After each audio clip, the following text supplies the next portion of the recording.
We welcome in one of the stars of the night. It's Brandon Carlo and Brandon, hey, it's Scott Van Pelt. Thanks for making time. I have all these notes about the last 48 hours of your life, man, and I'm just trying to make sense of all that you've had to, what you've been processing, right? From knocking off the Leafs to the birth of your boy this morning, flying down, scoring tonight. Sure. How do you explain to me and our viewers just what it's been like for you personally, man? Been wild for sure, but so blessed, this group in general.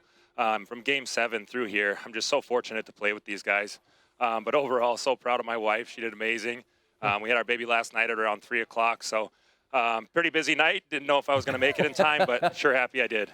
Yeah, as a dad, I'm reminded of something a buddy of mine told me, Brandon, before our wife had our first child. He said women have superpowers, and man, when right? Sure. I mean, like yes, you guys are tough as nails, but I mean, Mason, I'm sure, is the star of your family. I have to be right there, huh? Absolutely. No, absolutely. I'm so proud of her. Just bringing that little boy into the world is a super special thing for me, and to score tonight for him was definitely something I'll remember forever. Yeah, baby. So I go back to Saturday night just because you guys aren't playing tonight. If that doesn't happen, if you could, I've watched the play a zillion times where Pasta scores that pass off the boards. What did the Garden sound like when that goal was scored to you? To be honest, I think my eyes went black and my ears just shut off. I was just chasing Pasta down the ice, part of the celebration, and then as I came back into consciousness, everything was fantastic. And, I think everybody in the building, knew that was a special moment for sure. No doubt. And then you guys compound that tonight with a huge win. Swayman was incredible the other night, and after giving up the first, he turns the water off on these guys. How do you describe what he has meant to this group early on in these Stanley Cup playoffs, Brandon? Absolutely incredible. From a defenseman like myself, I love the defensive side of the game, but having a guy like that behind you, it speaks volumes. The way that he goes out there and competes every night, his composure as well for his age is something so special. And, I sat down with him after Game 7. We had a little bit of a talk, and just his mental state is fantastic, and I'm learning a lot from him. So it's pretty special to be learning from guys that are younger than you. Yeah, well, he's had the goods. I know you want to get to the boys. I want to just close with this. Let's bring it back full circle. Carlo family. How does this night end for you? I don't know if anyone's still awake back home, but how will you put this night to bed personally for you and your family? I'll try and go home, call the baby, see if Crew's still awake. He might be. Give him a little FaceTime call. Just check in. But overall, just enjoy the night with the guys. We deserved it. Well, I know it's been a special magic day for you personally and your family. Congratulations on those blessings, because that's exactly what they are. And I appreciate you spending a few minutes after a win. Thanks so much, Brandon. Absolutely. Thank you so much. Have a good night. Yep, you as well. Brandon Carlo. And the Bruins get the victory when the game really changed in the second period. The Panthers got that first goal of the game. Geeky equalized for Boston, so we're tied at 1 apiece. And that's when Mason Lohrei gets the first career playoff goal. Right there. Stanford, Steve, you hit on it. They're going top shoulder, short corner. Seems like everybody's doing it now. How do you do that? I don't know. We can't skate. Stick hand shoulder. Ah, there we go. Aim. We'll ask Weeksy about that. And then less than 30 seconds to go in the period, the new Papa. They welcome Crew this morning, his son, and that goal gives Boston a bit of breathing room. They add 2 more.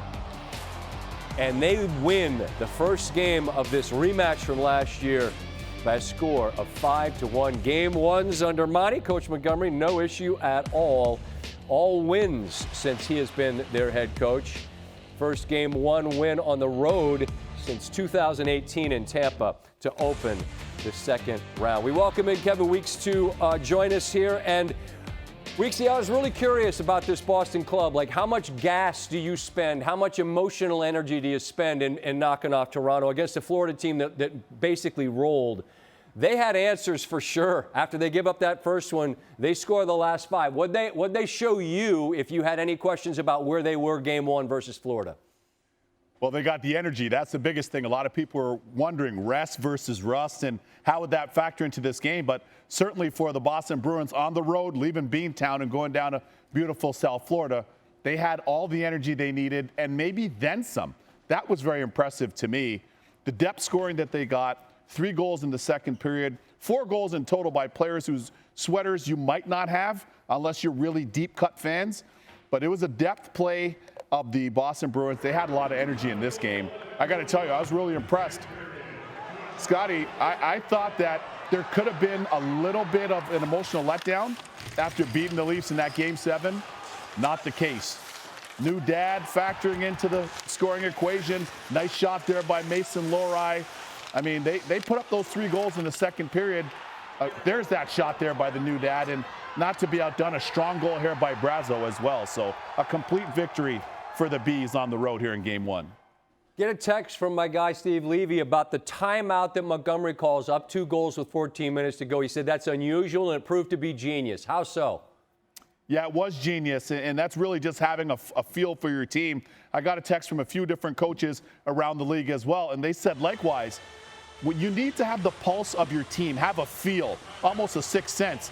And this reset the energy for the Boston Bruins. You could see him coaching up the guys. Guys, let's make sure the fundamentals. Let's make sure that we're on our toes. Let's do the things that we've done to have success, and let's not allow those things to slip. And I thought that was masterful timing by head coach Montgomery there.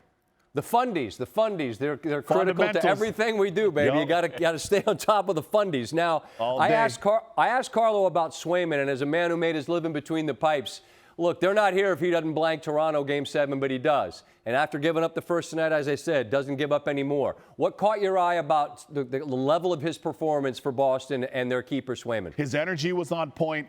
His spacing, his timing in the net, his reads, they were all there. I mean, he had to face a lot of quality looks from the Florida Panthers, and he was tracking pucks in tight. He did a nice job of regaining his feet when he needed to. He had to see some pucks through traffic. He had to make not only some high danger saves, but the Florida Panthers are very physical. They're in and around the net. They're difficult to play against for that reason, and they've got a lot of skills. So Jeremy Swayman looked like the Conn Smythe performer he's been to this point in the playoffs. He's certainly in the lead group.